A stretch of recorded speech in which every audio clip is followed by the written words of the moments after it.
Hi, everybody. So thank you for hopefully had some really good conversation in your small group tables. We're going to have a chance after the Q&A session to go back and network again at your tables until noon. So there'll be plenty of time to continue the conversations that you all had. So I'm going to go ahead and invite Fleurette and Ashley and Lisa and Fatuma to turn on their cameras and join us again so we can continue the conversation with the Q&A. So Fleurette, I'm going to turn it back over to you. Great, thank you, Mark. Welcome back, everybody. Still waiting on Fatuma.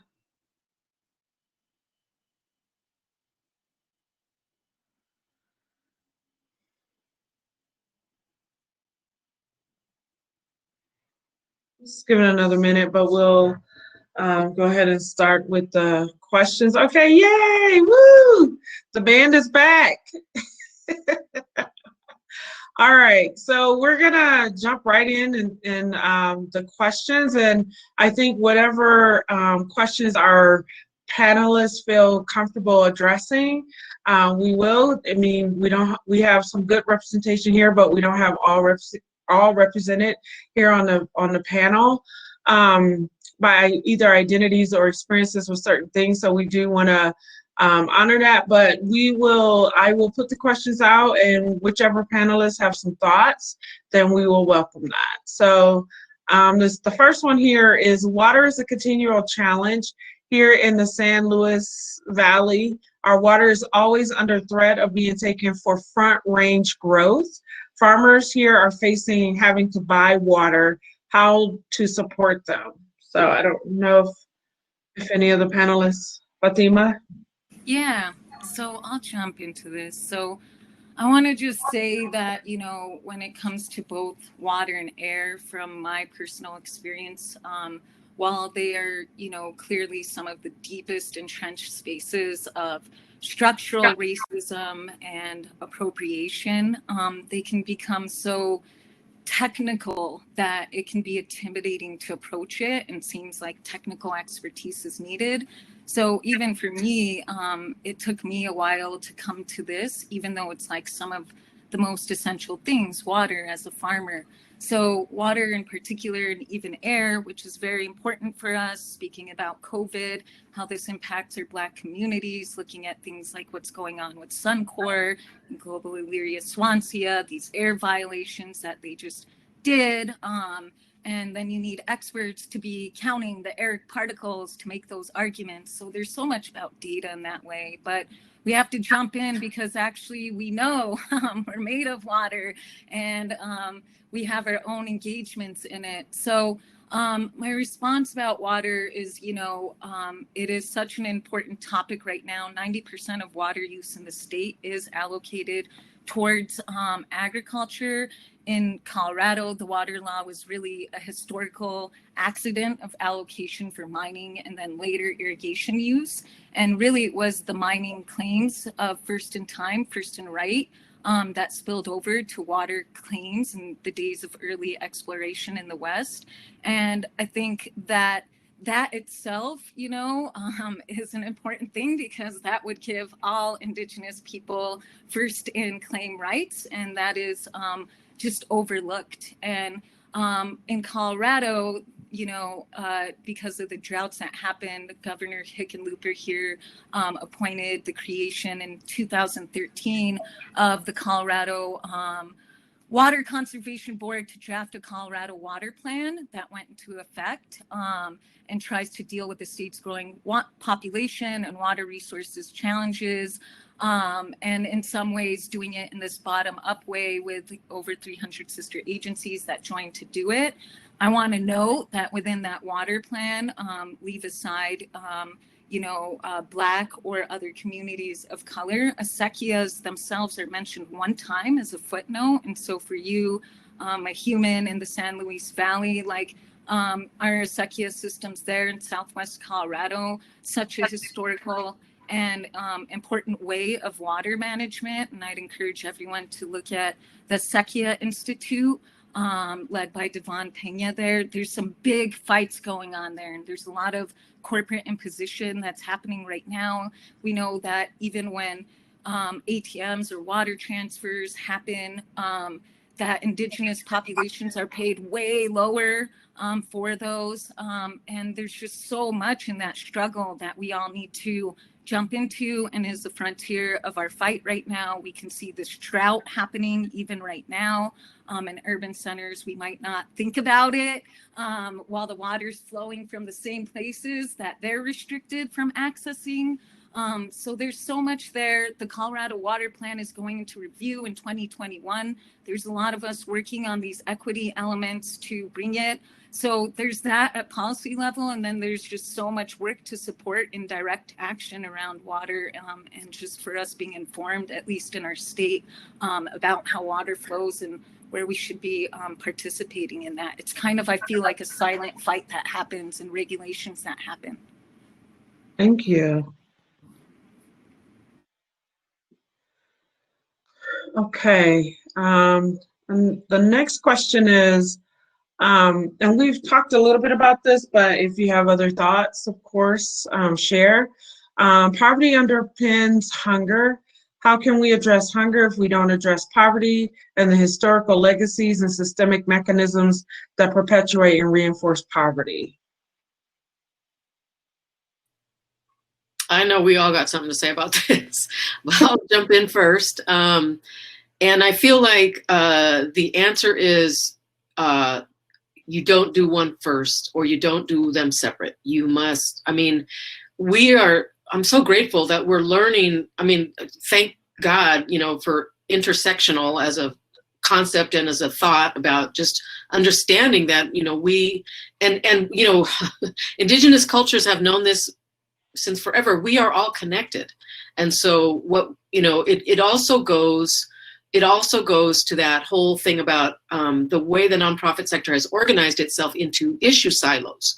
So because, you know, of course, our funders are like, they want to know, well, what were the deliverables that we delivered around poverty reduction? I wasn't funding you for hunger. You know, we're an immigrant rights organization. We're not a human rights organization. We're an immigrant right. You know, it's like, oh, no. Come on now. So, I mean, I really do feel like it's part of this imagining about how it is that we think about what we do. We might do all the same things, but we'll think about them differently, and we'll make connections and relationships differently in what we do.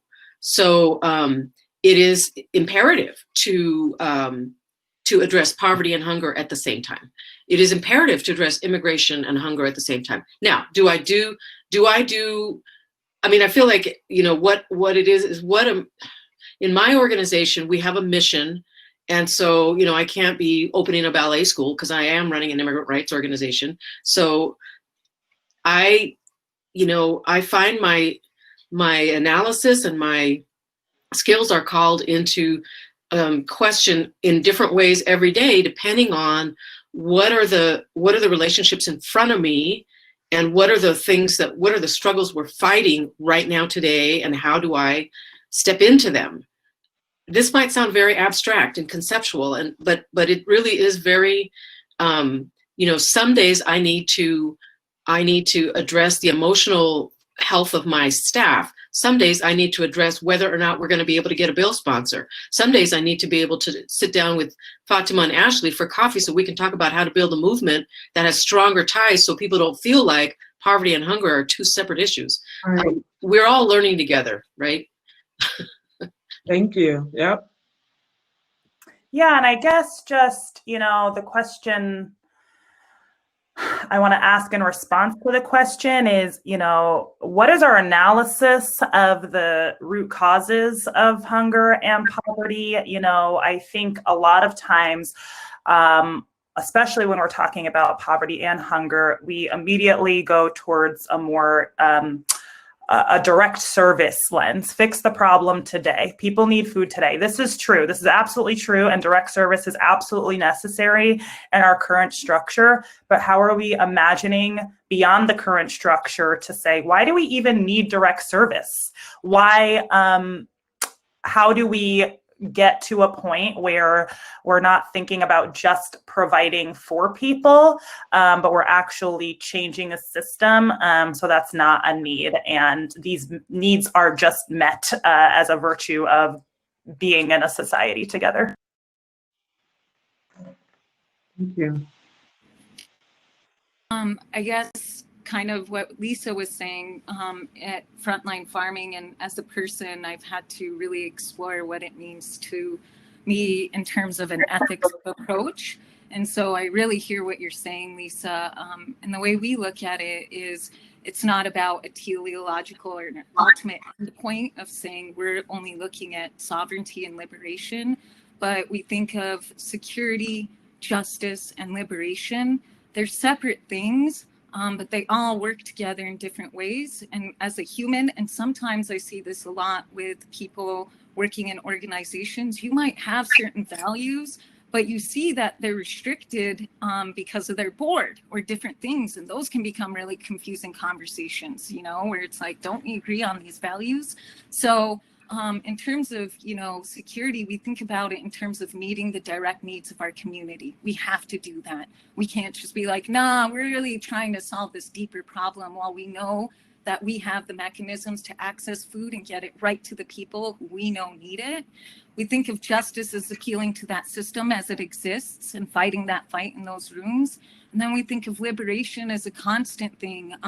What are we doing that celebrates our cultures? What are we, different cultures, especially as POC communities, even within Latinx communities, as you know, Lisa, and how do we, you know, celebrate the things that make us authentically ourselves and bring us to the things that we've been divided from in terms of the land, yet we have connections to. So I think that, you know, cultivating an approach is important when dealing with big structural problems so that you can figure out what you're doing in a given time.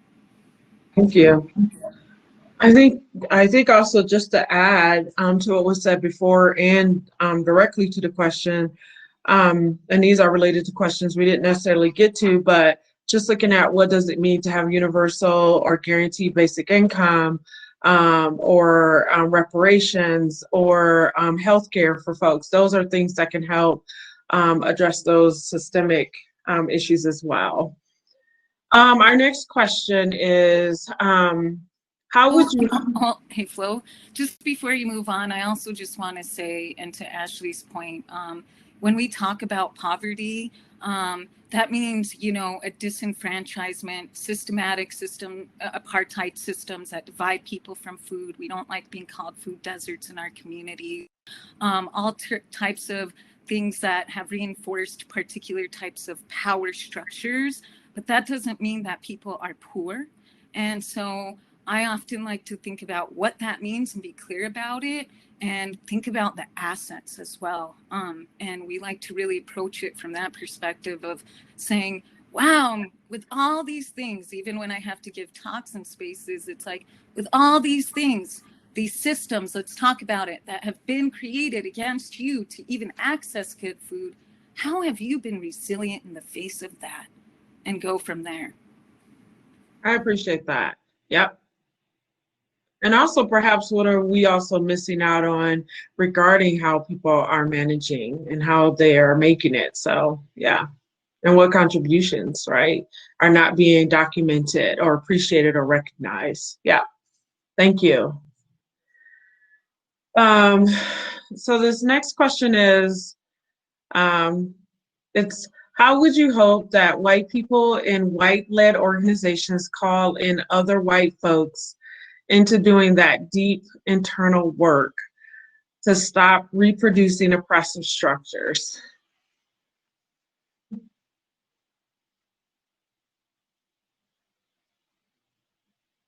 I'll start. I think everyone knows the answer to this, and I think people don't want to do it. I think that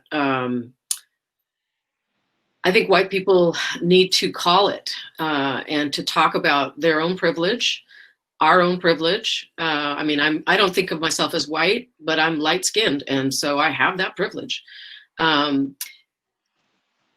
Stopping reoppressing and creating oppressive structures requires a whole new imagination. And part of that is what was just mentioned, which is where are the sources of knowledge that you have not been informed by?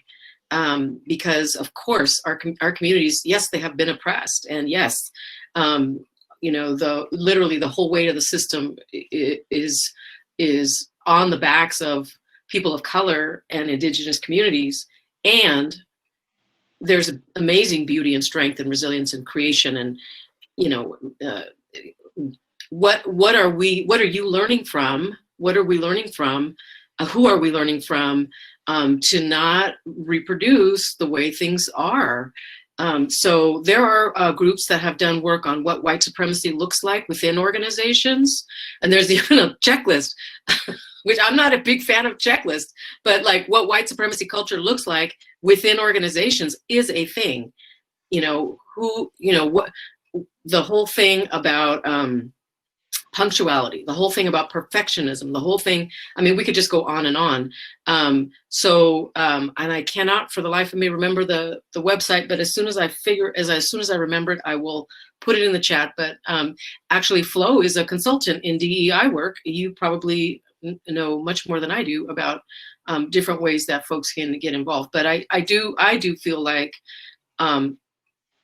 people don't want to do what they know they need to do, which is to witness, to feel the grief, and then to step back and provide space for new leadership to emerge. Thank you. Others have any? I have a lot. I have a lot I could say, but go ahead, Ashley. I'm sorry.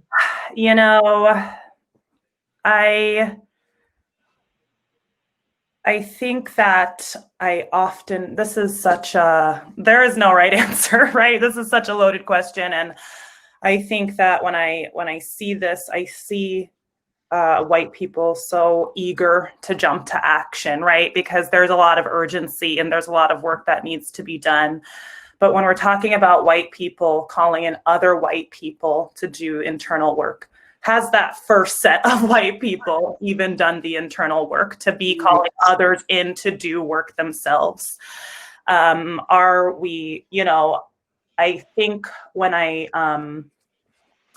think a lot about white-led organizations, and everybody has a diversity and inclusion summit of some sort every 6 months. You bring in a consultant, a trainer, you learn new terms, and everybody can easily regurgitate them. But what does that actually mean in practice? And are you just, repeating terms? Are you really living in those values? And I think a lot of times it's really just more about listening than action, right? When white people are trying to dismantle oppressive structures, it's often on their own terms. That is not how you dismantle oppressive structures. You don't get to set the grounds. The dominant people don't get to set the grounds of how much privilege they're willing to give up. That has to come from the directly impacted people. So I would say that whatever internal work as a white person you think you've done, do more and continue listening and being very cautious and about being just very thoughtful about what sources of knowledge you haven't tapped into before you try to take action. Yeah.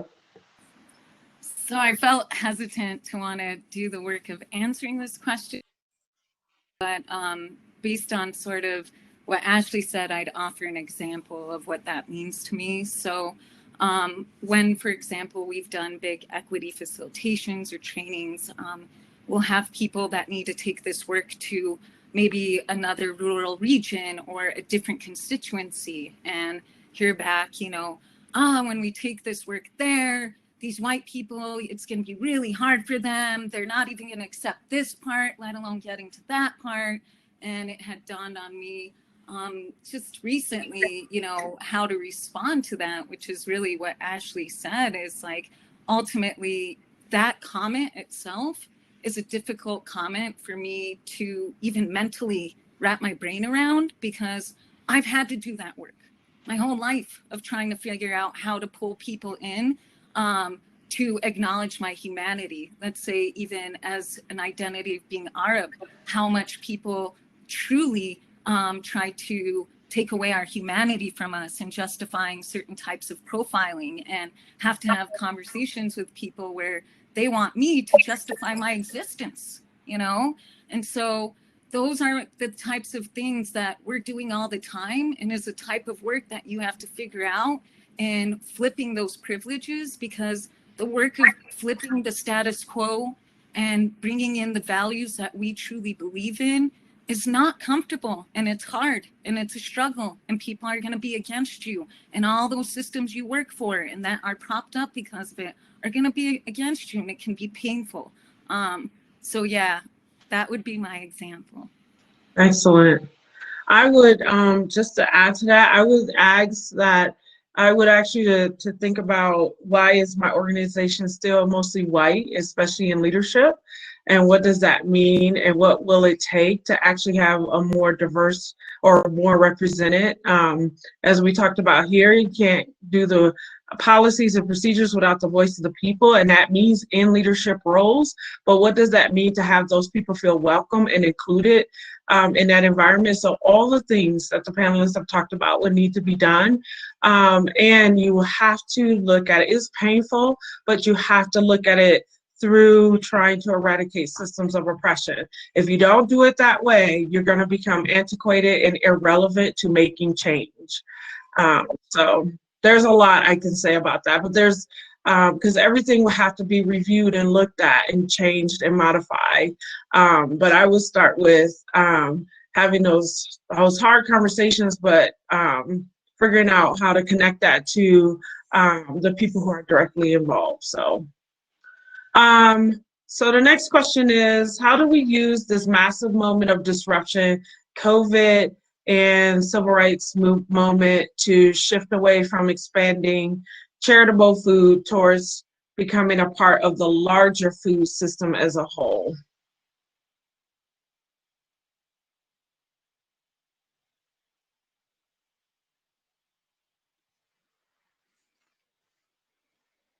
Can you repeat the question, please? Yeah, no problem. How do we use this massive moment of disruption? So the COVID, and I call it the social unrest, but here they're using civil rights movement to shift away from expanding charitable food towards becoming a part of the larger food system as a whole. So it basically is having us, how do we do that reimagination? How do we, switch from just expanding charitable things, which are happening now because people are hungry, right? To actually dismantling the systems and having more equitable food system. I'll start us. So, as we know, hunger has been a constant part of our landscape and, the American story as well, even as we went into surplus. And I think that, it's interesting what this pandemic has shored up in terms of how much food access is dependent on charity. So we saw when the pandemic hit, super sad that so many pantries are staffed completely, by elder people who weren't able to do that.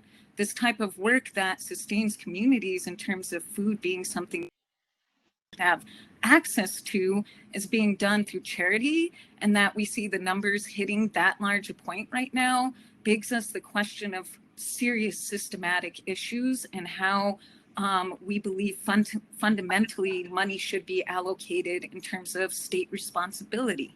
So even for us, we're struggling with that in terms of our Project Protect Food System. And we launched our Promoteur Network, which is navigators across the state to reach our ag workers, because actually, even though they've been invisibilized, they've been resilient and they exist and survive because of mothers and sisters and children who translate or take them to hospitals. And so we were able to get state funding in this round, and it should come from state funding. And yet we're still in that struggle to figure out what the future will look like, because in terms of it being this communicable disease that's making people acknowledge these communities, we're not sure that that care will be sustained in the future as it wasn't in the past. But really, the work of basic resources for ag workers shouldn't be the work of charitable organizations. So many of our immigrant right coalitions are fighting for life and death against the deportation machines everywhere, and some imminent things. And we know that funding at national levels are abysmal, you know, less than 5% towards immigrant-based organizations.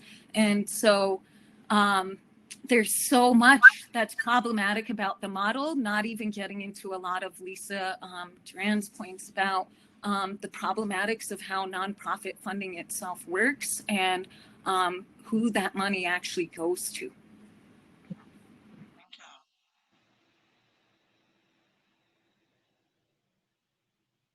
Ashley or Lisa, any thoughts?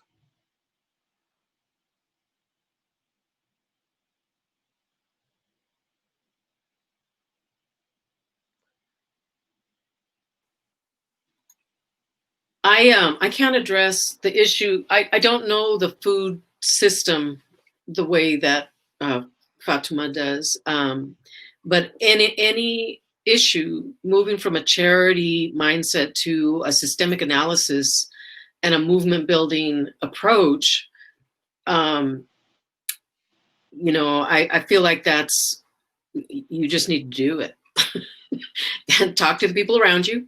Talk to the people that are directly impacted, learn from them, and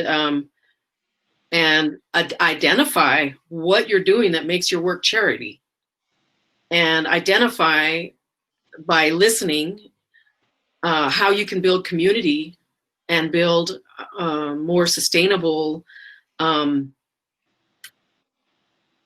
system of whatever it is that you're working in. You know, immigrant rights can be a charitable endeavor. Many, you know, but we are a member-led, member-driven organization, and so we make sure that the people that are directly impacted, that their voices are reflected at our board and at our staff, and that the members that direct the policy, the campaigns that we choose, the members vote on them and choose them. So there are with a little bit of self-analysis, you can begin to shift how it is that your organization functions in these different issues. Yeah. Yeah, and I just want to also highlight here, there's so many people here today that I know are out there, are food warriors, and know the value of like really like working on the front lines right now, doing the heavy lift, getting food out. And there's such a major value in getting food out right now. I can testify to, not only in terms of giving people food itself, but because it alleviates a financial burden that people are really suffering from and helps put a little money in their pockets. And another thing that we knew and had been predicted by Hunger Free was that, you know, with rental, the issues around rent, you know, in the United States, we pay the least amount towards food in the whole world, less than 7% of our total income. That might come as a surprise, but that is counterbalanced by things like rent. And we also know that people will go without a meal to be able to pay their rent. And the rent issue is a real struggle that we're seeing right now. As I see food, I really worry about security and housing for people. And I think that's what's really imminent on the horizon right now for us economically. Thank you. So I know because of time, I could be here all day with the three of you.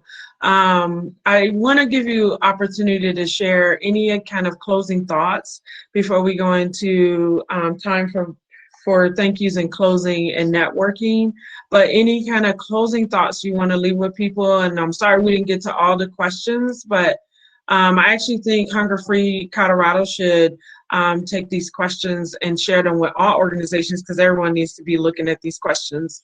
But I want to give each of the panelists just some a moment for some closing thoughts before we have to go into the next part.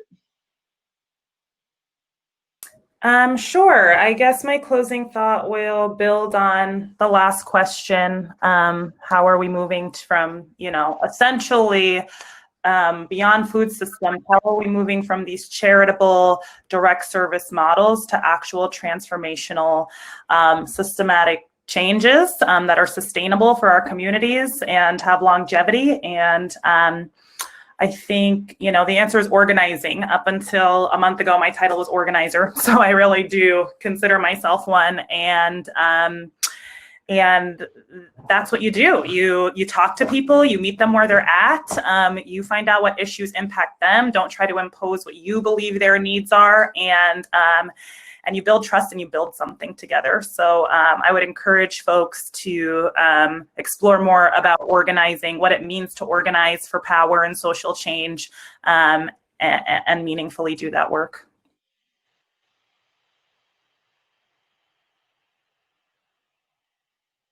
Thank you, Ashley. I'll go, Lisa. I saw you waiting. I was like, all right, I'll go.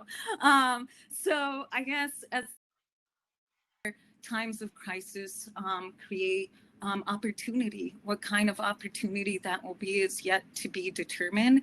It creates ruptures in the system. For the first time, we see people caring about where the food comes from. As local farmers, a lot of us did better this year. All of a sudden, people were buying our CSAs, asking us things, and that's amazing. So I want to give us hope, and in saying that, I also want to say that we want to do important work right now of not trying to band-aid the system. Sometimes in the rush right now and in crisis, we might be doing things to react and end up kind of, perpetuating that charitable type system and reinforcing it. So being reflective in the work that we're doing and valuing ourselves and making sure that we're thinking about what that future we want to see and changes as we do it, and be brave. To make change, it takes bravery, and know that there are people like us out here to support you and that need your support as well. So again, thank you for this opportunity to just engage. And I think for me, what I leave here today with and thinking about is that I do have a lot of hope. I mean, I've been doing this work for a long time, and I know it feels dark and heavy, and I see movement like I have not seen movement. Yes. So I also see people rejecting their own privilege. I had never seen that before just a few years ago. When I was coming up and getting my first jobs, it was just assumed that your male boss could hit on you with complete freedom and impunity. You can't do that today, so it's just, I could go on and on because I'm old, so I have all these examples. By learning from each other, by creating healthy relationships. I used to hate it when people would say that, because I'd be like, but where's the structural aspect of that? But that's the foundation of structural change, is the kinds of the trust that we can build in vibrant communities that are inclusive of everyone. That's the only way that we're going to transform the system from one of complete and utter inequality to one in which we all get to thrive. So thank you. Thank you. Well, this has been amazing. I hope that folks understand that you've been honored with a conversation of truth and honesty that should inform what you do in your work. There's no reason to leave here feeling less informed, less hopeful, less understanding about what is happening, what we need to do, and how we need to do it. I think if anything else, making sure that there's some guiding principles that you can adapt that has come from this conversation that hopefully will inform your mission and your actions. I have felt honored to be the moderator of this conversation. I'm just glad I got to be up close with these folks, because they are doing remarkable work. And this is the current time, but this is certainly our future. here. So thank you to each of the panelists.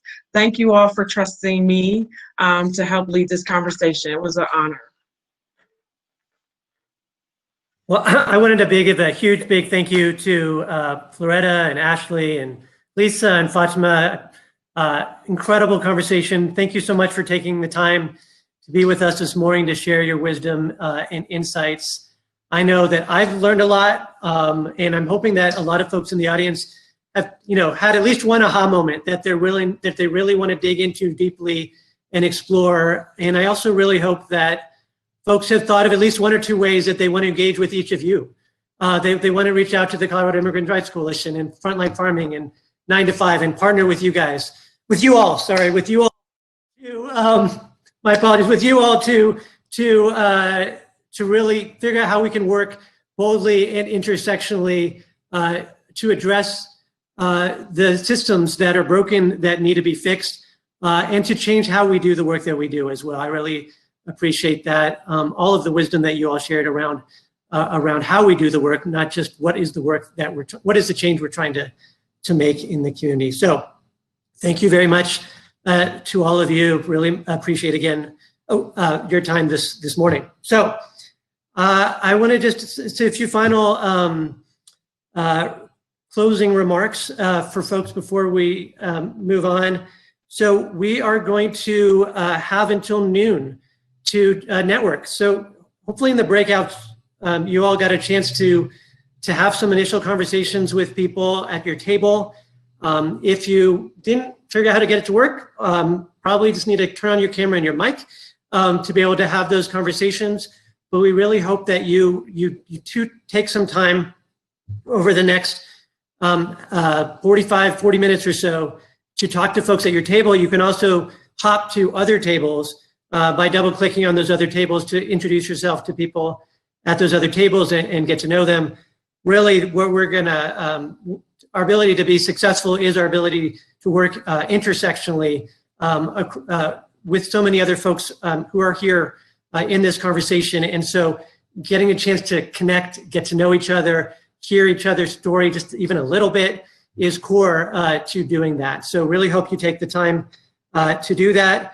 Once you've done with the networking, hope you enjoy the rest of your Wednesday, but then hope you come back tomorrow morning because we have day 2 of our summit tomorrow morning, and we have an incredible session tomorrow morning featuring Leah Penniman, who's a nationally renowned farmer, author, and speaker, and she has many incredible things to share, and she's going to have a dynamic conversation with Fatuma, who I'm sure I'm excited to learn more and hear that in-depth conversation about how we can be diving even deeper into understanding how we need to create the racial justice that will allow us to have more equitable food systems and what that looks like in a very practical, on-the-ground way to build strong local equitable food systems. And both Fatuma and Leah have been doing this work and are really leaders nationally in this work. And so that's going to be a fascinating and important conversation.